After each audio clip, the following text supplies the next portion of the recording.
soir. On avait initialement pensé se positionner dans la salle au-dessus, dans la salle numéro 4, puisqu'elle est baptisée du nom d'Abbas Kiarostami. Et on se disait que c'était un bel hommage. Par ailleurs, il y a des liens entre les deux films, et il faut être vraiment connaisseur pour les trouver. Et puis en fait, vous êtes trop nombreux, et on s'en réjouit. Donc on est dans cette salle 2, qui est, ma foi, bien remplie ce soir pour l'avant-première d'un très beau film, auréolé de succès en festival, notamment de l'Étoile d'Or, au festival de Marrakech, du Grand Prix au festival Premier Plan à Angers, qu'il a obtenu, je crois, il y a vraiment quelques semaines. Je vais vous demander de saluer chaleureusement toute l'équipe de Chevalier Noir, à commencer par Emad Al-Ebrahim Dekordi, que j'ai perdu de vue. Il est là, pardon. Voilà, son monteur Félix Fem, sa productrice Margot Juvenal, Nathalie Mati et Paul Ilia Al-Ebrahim Dekordi, un des interprètes du film. Bienvenue à Montreuil, avancez-vous, on vous voit.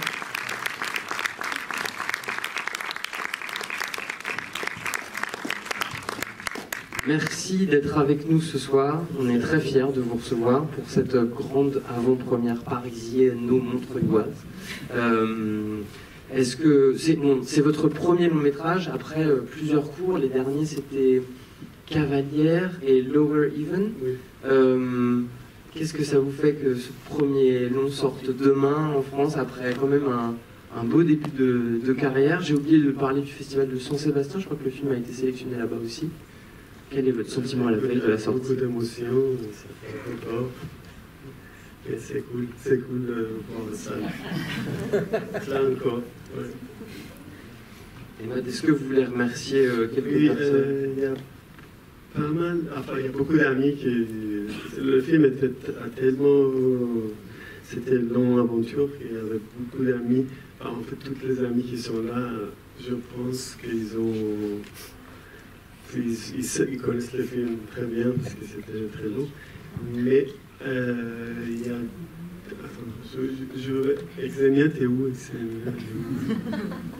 Alors, j'ai commencé l'aventure avec Xenia, on s'est perdu sur la route. Je voulais te remercier pour la confiance et ton amitié et ton support. Merci que tu es là, ça me fait hyper plaisir. Donc, vous pouvez applaudir. Après, il y a Zad, t'es où? Je t'aime, c'est un ami, il m'a soutenu dès le début sur le projet et voilà, je voulais te remercier aussi. Tous les voisins qui sont là, je les vois. Il y a Amir, il est où Amir? Ok, Amir qui m'a aidé beaucoup pour la musique de film. Voilà, merci pour tout. Et bien sûr, quelqu'un qui est moins poli, on ne peut pas être là si elle n'était pas là. Je voulais remercier Nathalie, c'est ma femme.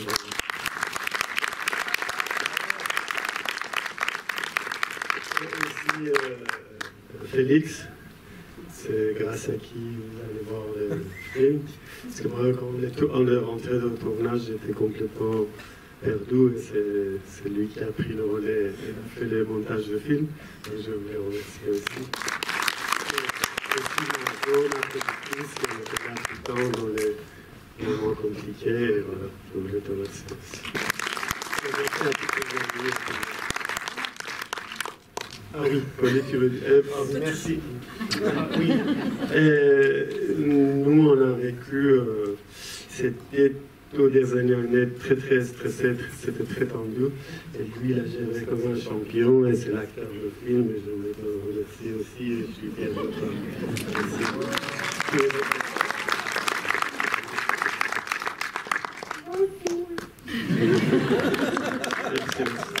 On se retrouve, merci à vous aussi Emad d'être avec nous ce soir. On se retrouve à l'issue du film pour un temps d'échange avec vous. Et moi j'ai un petit mot de remerciement pour l'association de spectateurs du Méliès, Rancaro Méliès, qui nous accompagne à nouveau ce soir. Très bonne projection.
Mesdames et messieurs, Emmanuel Ebrahim et Cordy.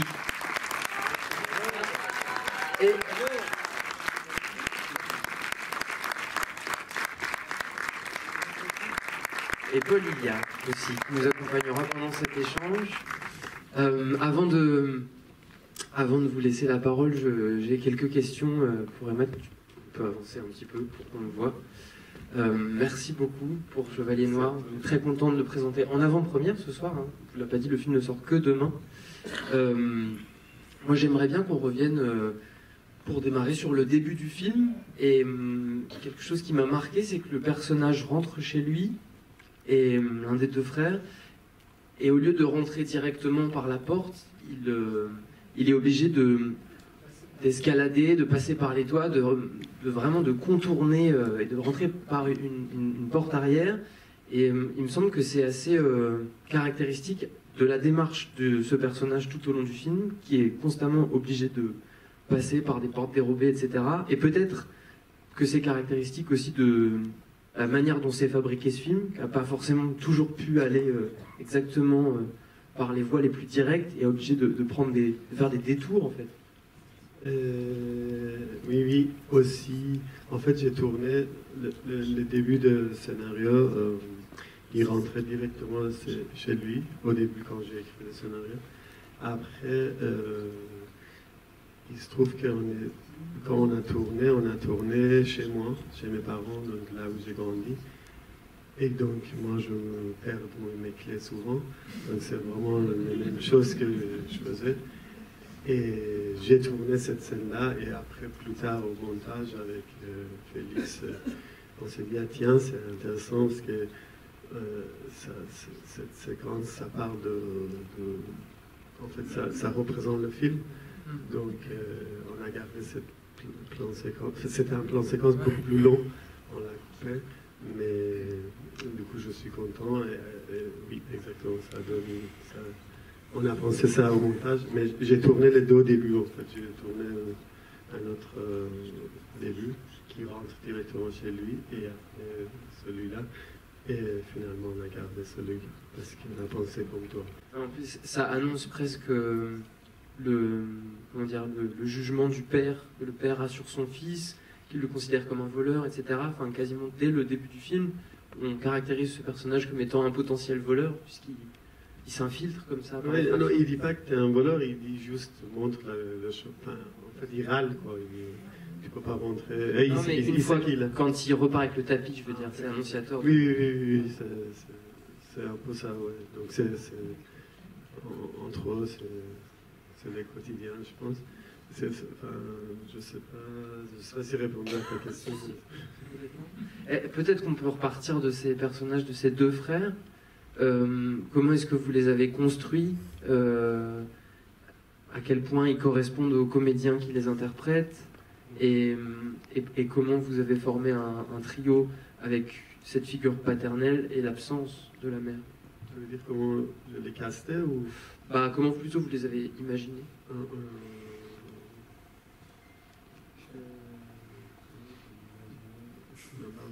Dans l'opposition des deux, c'est-à-dire qu'on a un personnage qui est plutôt réservé, mais en même temps beaucoup seul. Je pense que c'était déjà ça dans le scénario, parce qu'en fait, du coup, comme la mère était morte, ils étaient tous les trois un peu dans le post-trauma de la mort de la mère. Et donc pour moi, Florian était quelqu'un plutôt qui s'enfuit dans le sport, il faisait des box et il rentrait chez lui, il ne sortait pas avec ses amis, et il monte plutôt dans l'autre sens, il fuyait la maison et il était tout le temps dehors et il restait moins de temps à la maison. Et le père, d'un seul coup, il se réveillait et il voyait qu'il n'a plus d'autorité, il voyait il manque comme lui-même, donc il voulait l'empêcher pour faire les dégâts. Et, du coup, le triangle était un peu imaginé comme ça, mais après, c'est arrivé très très tard avec les choix des acteurs et les manières qu'ils s'expriment, les jeux des acteurs différents, l'énergie différente. Et alors, avant de laisser la parole à la salle, ce qui m'a troublé, c'est le rapport que ces deux frères ont aux maisons. En fait, c'est quelque chose qui est un peu dans le film. À chaque fois, on parle d'une maison qui tombe en ruine. Effectivement, il y a des choses qui ne marchent plus et à laquelle on n'est finalement pas tellement attaché. Alors que de l'autre côté, et ça c'est plutôt quelque chose qu'on voit à la toute fin du film, on a un attachement à un bout de terre qui, là, revêt une importance presque sacrée, quelques arbres, il ne faut pas tracer la ligne trop près, etc. Pourquoi est-ce qu'ils sont... Enfin, les bâtiments sont aussi décrépits, on y est aussi peu attaché, et pourquoi, au contraire, il y a une telle volonté de conservation de la terre? La terre, parce que c'est un souvenir de leur mère, en fait, c'est pas dans le scénario, mais c'est les arbres, c'est eux qui sont plantés ensemble. Enfin, il y a une histoire, ils venaient là-bas souvent. Et je pense que c'était aussi dans le scénario, mais c'était encore plus dans le scénario. Et ils ont une relation plus sentimentale avec la terre, parce que justement la mère, elle n'est pas là. C'est un moment. Je pense qu'il allait au cimetière et après tout de suite aller tout le temps sur cette terre-là pour se souvenir, pour être relax, quoi. Il y a quand même quelque chose de très caractéristique dans le rejet qu'ils ont de leur maison, le refuge qu'ils trouvent dans une autre maison, et puis tout le reste qui sont des appartements plutôt en hauteur, très loin d'eux, etc. Comment vous avez construit ces deux espaces urbains qui ne correspondent pas du tout à la réalité? D'un côté, il y a la maison des personnages, celle de leur ami, puis de l'autre côté, il y a les appartements dans lesquels Iman va faire la fête et tout ça. Pourquoi une telle dichotomie entre les lieux de vie? Peut-être une proximité, en fait, parce que ça a l'air d'être pas très loin. Oui, non, c'est pas du tout loin, c'est sur le même quartier. C'est les endroits que je connaissais aussi. Après, on a tourné vraiment le moment de pandémique de Covid. Donc les choix de décor, au début, j'avais les choix, mais après les choix étaient de plus en plus serrés parce que personne ne louait les décors pendant la pandémique. Et finalement, j'ai pu tourner chez mes amis et chez moi. Et du coup, le choix, c'est un peu par hasard, quoi. Le quartier, dans le nord de Téhéran, le quartier que j'ai grandi, je suis né, et je connaissais un peu. C'était plus naturel pour moi de tourner là-bas qu'ailleurs, parce que du coup, je connaissais un peu les... Par exemple, si je ne tournais pas chez moi, du coup, je ne pouvais pas commencer le film comme ça. Si c'était pas chez Haïdouk là-bas, enfin, c'était pas possible, parce que aussi, au niveau de logistique, il fallait... On lui a donné de l'eau, hein, je vous assure. Au niveau de logistique, les décors étaient tout près, donc c'était plus simple à tourner. Ouais. Non, mais c'est assez fascinant de se rendre compte qu'en fait, il y a des parallèles très forts entre vos amis, votre vie, votre entourage, des lieux que vous connaissez et des lieux du film, quoi. Oui, exact. Tous les films, c'est chez mes amis et chez moi. Alors, si vous avez déjà des questions pour Emad, n'hésitez pas. Oui, alors je monte, je redescends. Bonsoir. En tout cas, moi j'ai beaucoup apprécié le film et je trouve que la relation entre les deux frères est quand même très très forte, malgré tout ce qui les oppose ou toute la différence qu'ils ont face à la vie. Je trouve qu'ils restent quand même très très solidaires et très attachés. Mais je retiens aussi du film qu'il y a beaucoup de tournages la nuit.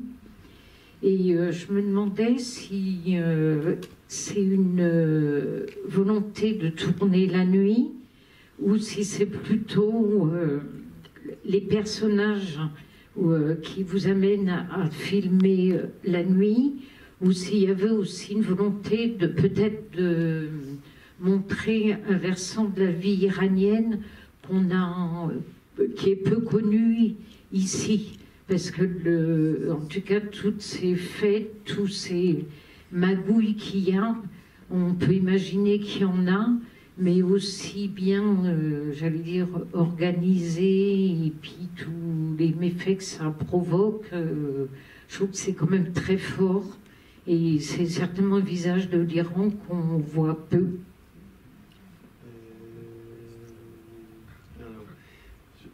Alors oui, pourquoi la nuit? Voilà. Je pense que l'histoire, ça se passe beaucoup dans la nuit. Donc à l'écriture, c'était comme ça. Et après, c'était très difficile la nuit de filmer avec les lumières naturelles. Tout ça, c'était très difficile. Mais dans le scénario, c'était tout. Enfin, l'histoire se passait plutôt dans la nuit que dans le jour. Donc, j'ai suivi le scénario. Après, un autre truc encore pareil, c'est que pendant la nuit, quand on était encore en pandémie, c'était plus simple à tourner et gérer tout ce qui est autour de Covid, les gestion de masques, de foules, des gens comme ça. Donc, c'était plus simple. Mais c'était une volonté, c'était l'histoire qui nous imposait de tourner la nuit parce que ça se passait dans la nuit. Bonsoir. Merci pour votre film. En fait, j'ai deux questions. Une question de casting. En fait, je voulais savoir, est-ce que c'était casting sauvage pour Payar et Iman parce que leur relation, en fait, je trouve trop touchant. Est-ce qu'ils connaissaient avant? Il y avait une amitié entre eux. Sinon, comment vous avez dirigé le jeu des comédiens? Et alors, je les ai trouvés très tard parce que c'est pas du tout les personnages que j'avais dans ma tête et le film était, ça a duré longtemps, donc dans ma tête quand même, j'ai juste évité d'imaginer un physique précis parce que sinon je m'en sortais pas. Après, quand je suis rentré finalement à la fin, quand je suis rentré à Paris, on est arrivé au moment de casting, c'était pareil, pandémique, donc c'était très compliqué à aussi aller dans les cafés, dans les soirées ou dans la rue, parce que les gens, ils avaient les masques, moi je regardais vraiment dans la rue les gens et tout ça. Après un moment, on a fait un casting un peu sauvage via des amis, on a demandé si vous connaissez quelqu'un à cet âge-là, parce qu'il n'y a pas beaucoup d'acteurs de cet âge-là en Iran. Et aussi, il y a des acteurs très connus aussi qui existaient, mais on n'avait pas d'argent. Peut-être notre économie ne permettait pas de le faire.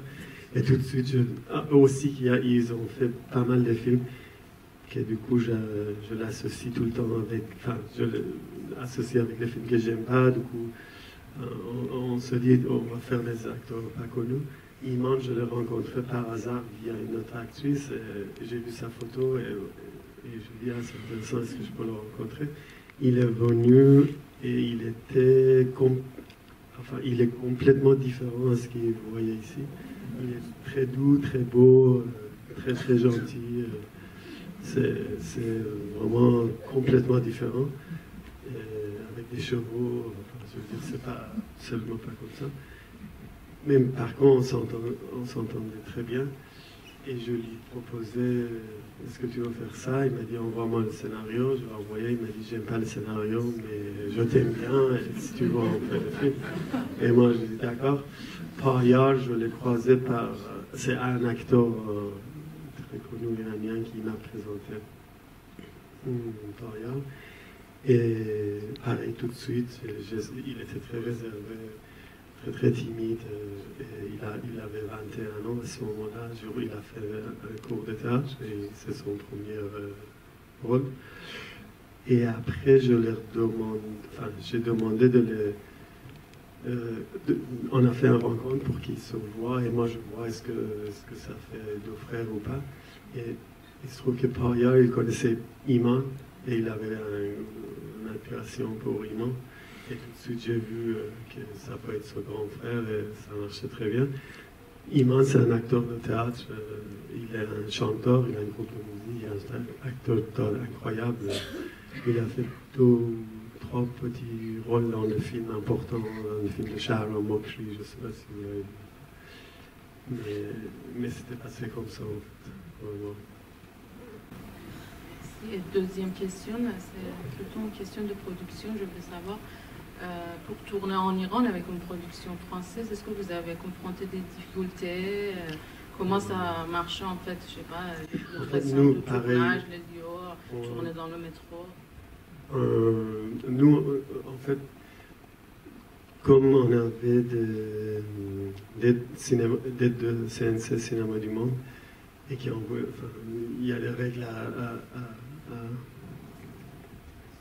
respecter, et on a été obligé d'avoir les chefs de poste français pour aller en Iran.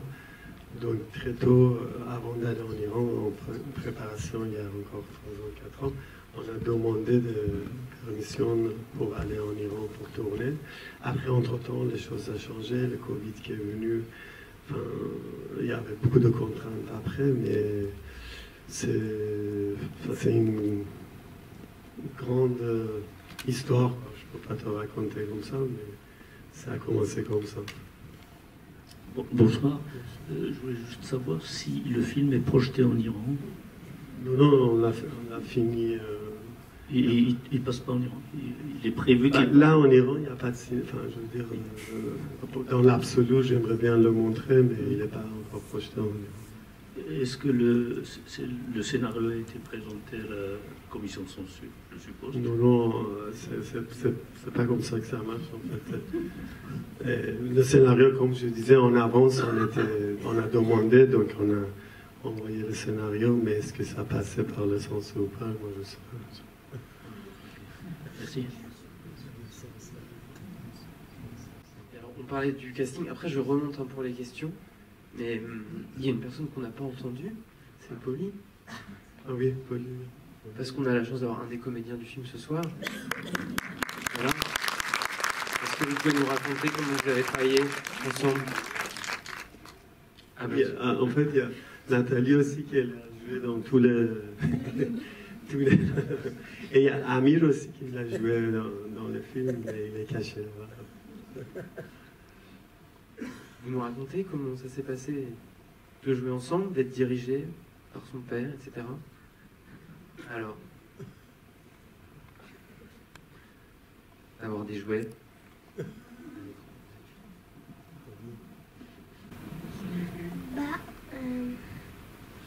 Son frère, il m'a dit... oui, voilà.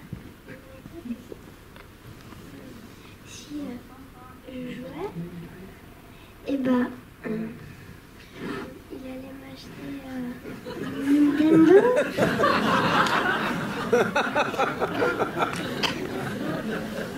Mais il l'a vraiment fait.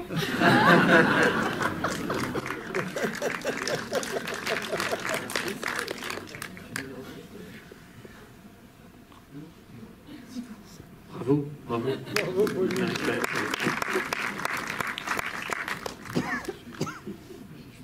Bonsoir, bravo d'abord.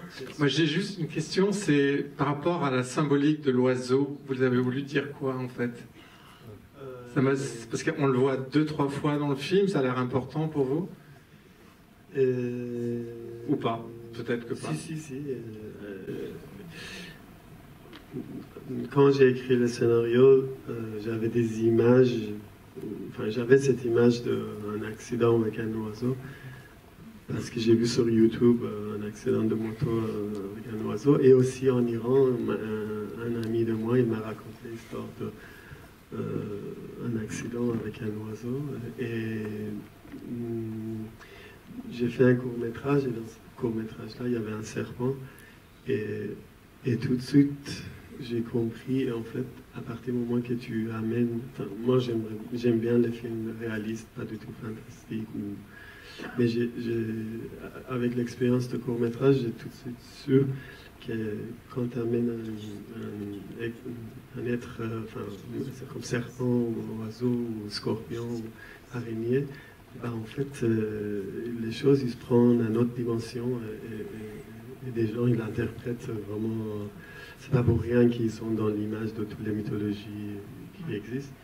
Après, donc je l'utilisais ça, et au début du film, parce qu'en fait, l'idée c'est qu'il monte le personnage de film, il va très vite, il va un peu plus vite que son destin, et du coup il reçoit un avertissement.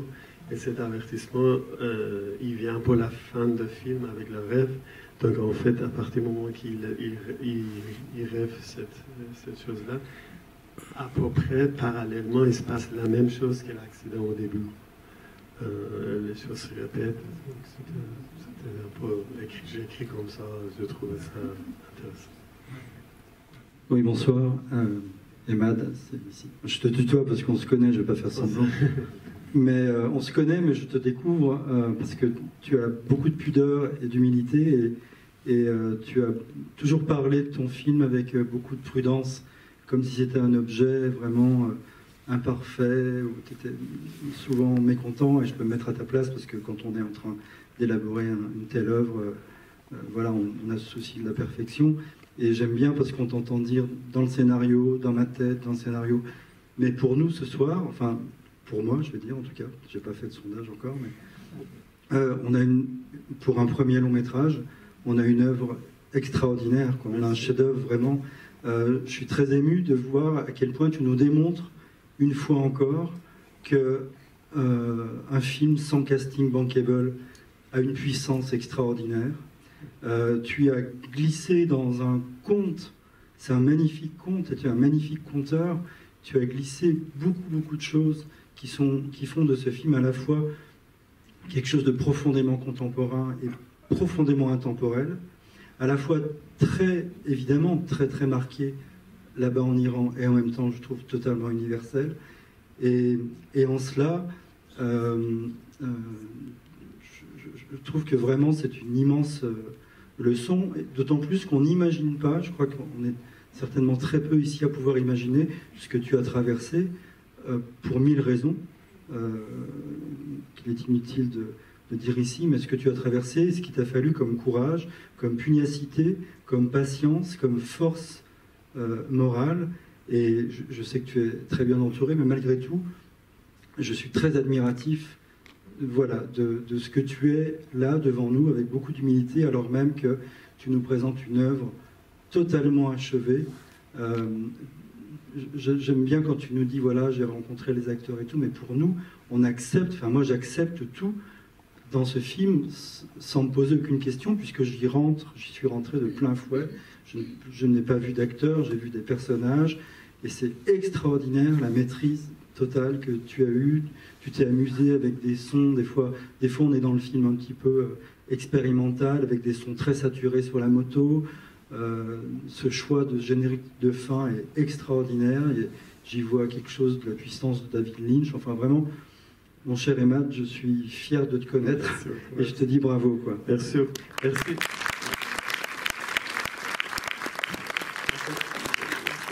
De ta part, ça me fait super plaisir. Et Eric, c'est un réalisateur que j'aime beaucoup. Voilà, merci Eric, merci beaucoup. Oui, bonsoir. Bonsoir. La personne qui vient d'intervenir a dit, à part le fait que je ne vous connais pas, ce que je voulais vous dire, il y a quand même quelque chose d'intéressant. C'est un film que j'ai beaucoup apprécié, mais c'est pour moi un film de genre. Parce que à la fois, on retrouve très marqué toute une écriture d'un cinéma américain. La montée, ça fait penser à moto, c'est un côté Taxi Driver. Et en même temps, on ne sait que c'est un film qui se passe en Iran que parce qu'il y a cette jeune femme qui est en vacances, cette franco-iranienne. Sinon, il n'y a pas sinon, ça reste un film extrêmement personnel, comme vous l'a dit donc mon prédécesseur, extrêmement avec des acteurs qui sont d'une présence et d'une sincérité tout à fait étonnante pour de jeunes acteurs. Mais c'est vrai qu'il n'y a pas, l'Iran n'est pas présente. Et Téhéran, qui est une ville où il y a des embouteillages absolument énormes, il n'y a pas une seule voiture.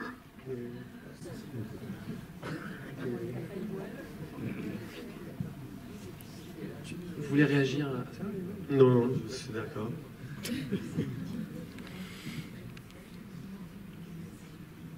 Moi, j'ai une question pour vous, Victor, et pour le réalisateur, bien sûr. C'est qu'au début, vous avez dit qu'il y avait quelque chose de kiarostamien dans le film, et je vois pas quoi.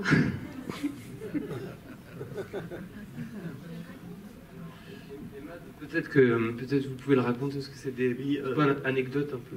Ouais, mais en fait, moi je fais des cinémas vraiment grâce à Kiarostami, et tout de suite j'ai compris, il faut absolument aller dans l'autre sens et pas reproduire la même chose, parce qu'il n'y a que lui qui peut le faire et c'est personne d'autre. Donc, avec moi, il y a beaucoup de générations cinéastes, artistes, tout ça, qu'au début on a essayé de faire des plans, enfin, les films comme Kiarostami, et il y en a pas mal qui ont resté dans ce mouvement-là, et moi je voyais que je ne suis pas très capable, donc il fallait faire d'autres choses complètement opposées. Quand j'ai casté pour le personnage de père, c'était très difficile parce qu'il y a 5-6 personnes qui jouent les pères dans tous les films iraniens, et qu'Iman, il est quand même un peu unique physiquement, donc je voulais quelqu'un qui ressemblait à Iman. Et après, mon assistant à cette époque-là, il m'a dit, est-ce que tu veux rencontrer Behzad Durrani? Je dis oui, et moi, Behzad Durrani, c'est l'acteur principal de Le vent nous emportera. C'est le film de Kiarostami, et tout de suite je dis ah oui, ça fait très cool si le père de mes personnages c'est l'acteur de Le vent nous emportera. Mais comme c'est un film que je voyais tous les ans, pour moi je dis ah bon, mais il est pas vieux en fait, il est jeune parce que je le voyais tout le temps. Et après il est venu, il est la même taille qu'Iman, et j'ai appris qu'ils ont joué dans un court-métrage ensemble, donc c'était déjà la moitié chemin, ils se connaissaient, donc ça faisait père et fils. Donc, et on s'entendait très bien. Ensemble, on s'entendait très bien. Après, un autre jour, enfin, il y avait un scène qui en a coupé, Félix a coupé. Moi, je voulais garder. Mais qu'est-ce qu'ils sont au restaurant? Après, ils sortent du restaurant et ils vont dans la voiture. Nous, on a tourné juste à la sortie du restaurant, arrivé aux voitures. Après, on a coupé, donc on est obligé de tourner autre chose. Donc on avait une voiture 4x4 qui voyait dans le film, que le propriétaire il nous a pas donné plus tard, mais mon directeur prod il partageait le bureau de production avec le fils de Monsieur Kiarostami, et lui il a vu qu'on est en panique, il m'a dit prenez la voiture de mon père. Donc, la scène de voiture entre les garçons et les fils, c'est dans les vraies voitures de Kiarostami, que tous les films de Kiarostami étaient dedans. Donc, voilà, je pense qu'il a dit ça. Et le plan de fin aussi, c'est quand même assez hors champ, c'est assez Kiarostamien.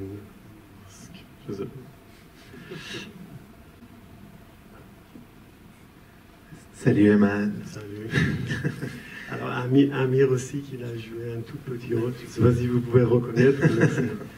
Merci. Merci à toi. Non, merci pour cette très belle œuvre, vraiment super. Même si on a travaillé un peu ensemble, c'est la première fois que je vois le film. Et c'est vraiment, pour moi, c'est très touchant. Enfin, on a déjà parlé sur cette relation des deux frères qui m'a vraiment touché, qui m'a vraiment marqué. On a déjà parlé. J'ai pas de questions, mais c'est juste un commentaire peut-être à ajouter sur cette affinité que tu as réussi à créer entre Payal et Anna. Une relation, fille-garçon en Iran, sur les grands écrans, c'est pas évident. Mais avoir pu créer cette affinité et ce moment de tendresse, c'est vraiment quelque chose qui m'a aussi marqué. Cool. Et voilà, donc merci. Merci à toi, merci. C'était bien les musiques ou pas? J'ai dit, c'est Amir qui m'a... J'ai dit dès le début. Bonsoir Imad, c'est Lorenzo. Tu m'as scotché, franchement. J'ai vu. Bon, on est amis, voilà, je le dis au public. Je connais un peu ton parcours en Iran.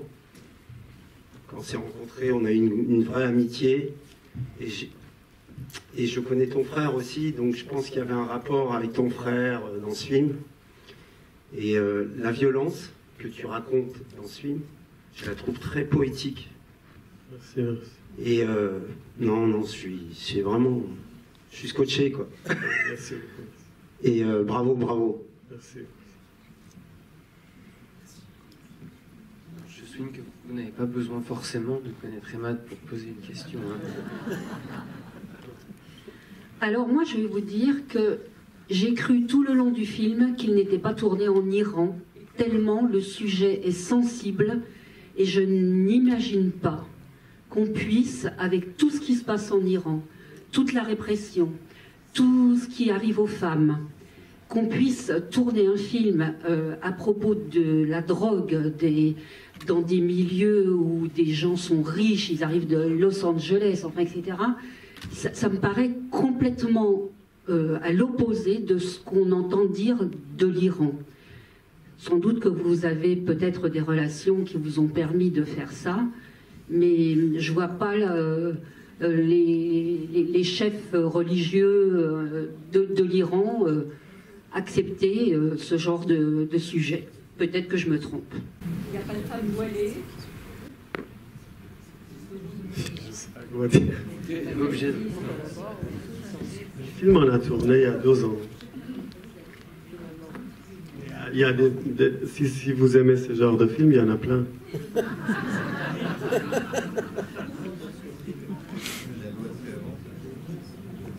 Oui. Bonsoir. Félicitations, super film. J'avais une question par rapport au titre. Les Chevaliers Noirs, on pense d'abord à Batman dans la culture moderne, mais à la base, c'est des chevaliers qui n'avaient pas de bannière. Et souvent dans les tournois en fait médiévaux, il y en avait un qui remplaçait l'autre quand l'autre voulait pas combattre. Est-ce que du coup ça c'est quelque chose qu'il y avait dans le film, notamment par rapport à la fin où c'est le frère en fait qu'on prend pour quelqu'un d'autre? Et sinon par rapport à l'ambiance du film, j'ai pu apprécier en fait une ambiance un peu qu'on peut retrouver chez Nicolas Winding Refn. Je ne sais pas si du coup c'est un réalisateur que vous appréciez aussi, oui. Mais en tout cas bravo. Merci beaucoup.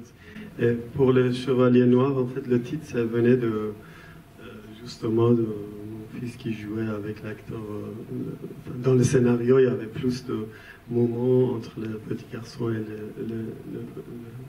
le jeune frère qui jouait au chevalier avec l'épée et tout ça. Et en fait, quand on m'a raconté l'histoire de... Enfin, ma mère, elle m'a raconté l'histoire d'un frère qui s'est fait prendre pour l'autre, qui arrivait dans le quartier, mais pas un truc grave. Et tout de suite, j'ai tilté, je dis, ah tiens, c'est un potentiel mythologie. Et du coup, je l'ai gardé pour la fin du film et j'ai construit le film de vous. Et aussi, à ce moment-là, je lisais beaucoup les livres des rois, des trucs comme ça. Donc, j'étais vachement dans les délires de films médiéval, chevalier.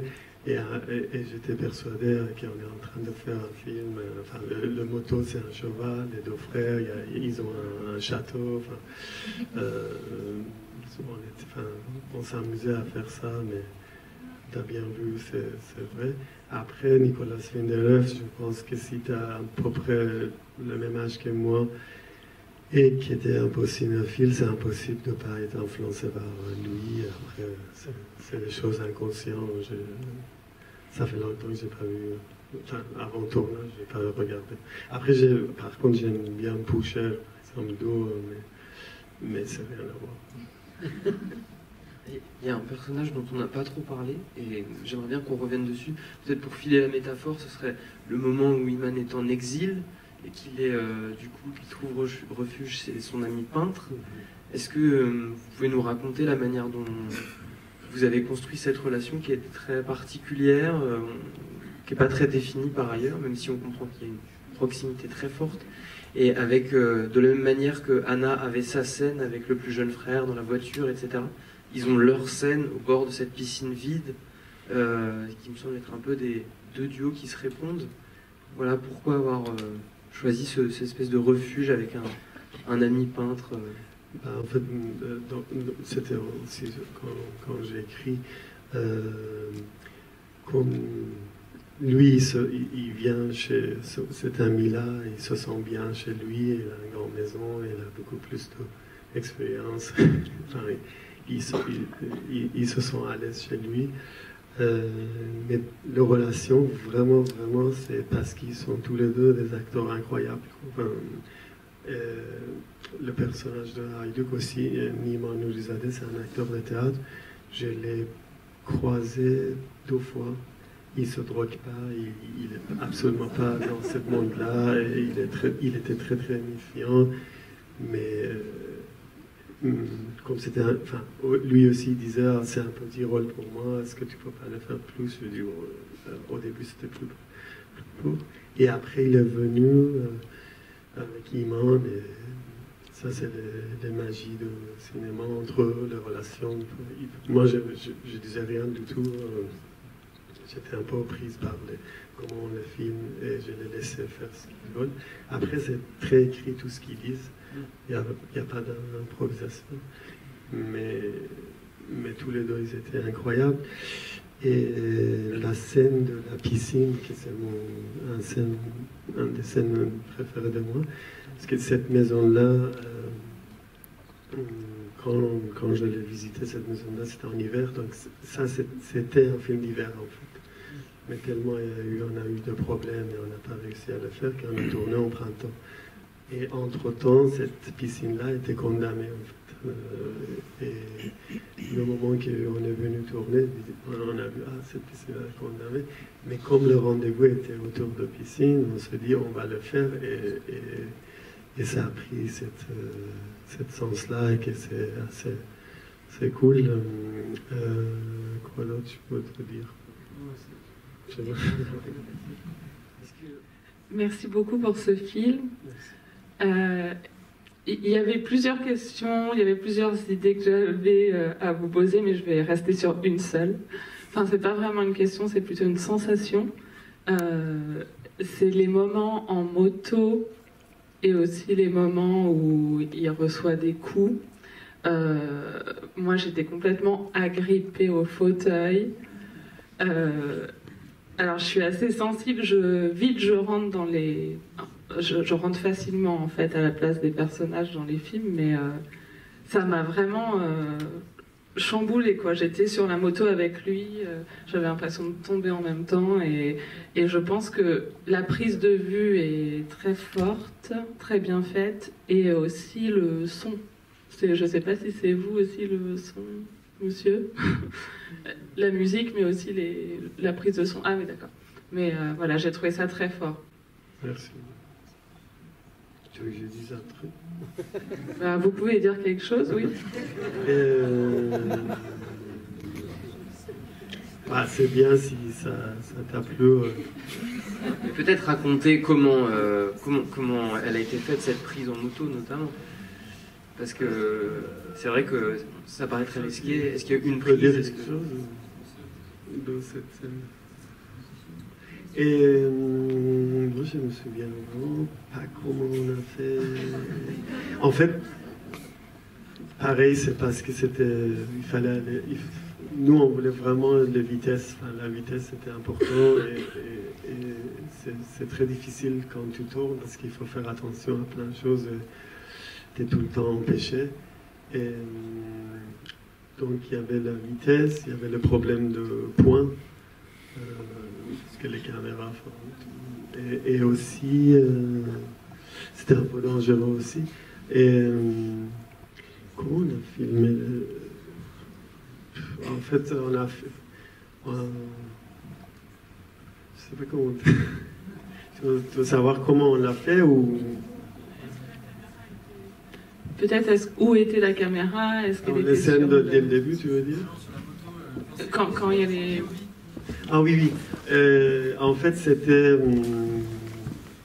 Donc, à cause de cet lieu qu'on a choisi pour tourner, donc c'est un lieu qui monte comme ça sur la colline dans la montagne. Mais en même temps, on voulait que ça va vite. Donc c'était un peu impossible, personne ne pouvait le faire. Et mon frère, juste avant le tournage, mon frère, il a rencontré un ami de nous qui était champion de moto et qu'on ne savait pas. Et du coup, il est venu sur le tournage, on était en train de préparer un autre scène. Et on avait parlé avec lui, et on dit, est-ce que tu peux le faire en 1 minute, 1 minute 30 ? Il a dit, oui, je pense, mais ça ne devrait pas être lourd, le moto, ni moi, donc on a un peu pensé. Et on était obligé de le mettre sur son casque. Aussi que je voulais que les oiseaux ils viennent dans la vision de quand on est assis là ou là, enfin, que tu le sens pareil. Et du coup, on a un peu testé. Et on a mis une caméra, un RED, il y a un nouveau RED qui était carré comme ça, on l'a mis sur sa casque. Enfin, pas sur le casque, mais devant ses yeux. Et lui, il a fait le plan séquence. Nous, on ne savait pas ce qui se passe jusqu'à la fin.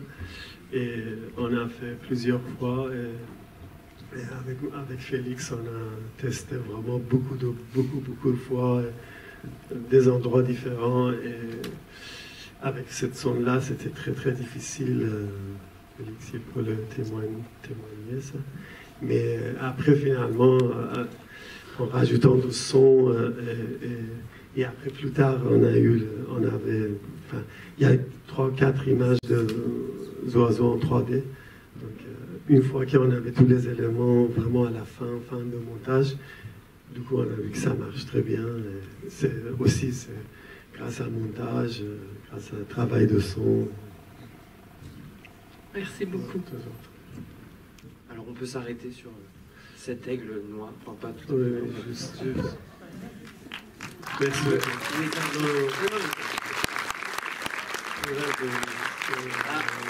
Alors, merci à vous, mais alors, en fait, on n'a pas tout à fait terminé. Oui, non, mais je voulais vous remercier de rester si tard. Je voulais aussi remercier Daniela parce que j'ai oublié, elle est où là? Merci beaucoup pour tout, pour tout ce que tu sais pourquoi, quoi. Et aussi, j'ai juste à la fin, je pense à mes acteurs qui ne sont pas là et aussi à toutes les Iraniens et toutes les Iraniennes en Iran. Je pense très fort à vous. Et voilà. Merci beaucoup. Merci, Marie.